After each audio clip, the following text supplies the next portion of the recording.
वसईपूर्व कामण परिसरात असलेल्या mixer, kitchenware व घरगुती उपकरणे बनविणाऱ्या जयपान इंडस्ट्रीज लिमिटेड या कंपनीला लागलेल्या भीषण आगीत कंपनीचं मोठं नुकसान झालं आहे।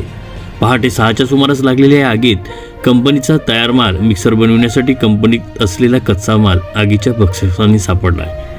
वसई विरार शहर महानगरपालिका अग्निशमन दलाच्या जवानांना याबाबत कळविण्यात आल्यानंतर सकाळी 6:30च्या सुमारास आचोडे केंद्रातून 2 वॉटर ब्राउझर व 1 अग्निशमन दलाची गाडी घटनास्थळी रवाना झाली होती।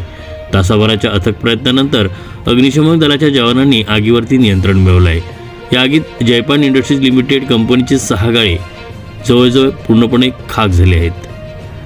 सुदैवाने आगीत कोणतीही जीवितहानी झाली नसली तरी मोठ्या प्रमाणात वित्तहानी झाल्याचे समोर आलं आहे। सदर आग शॉक सर्किटने लागल्याचा प्राथमिक अंदाज वर्तविण्यात येत आहे।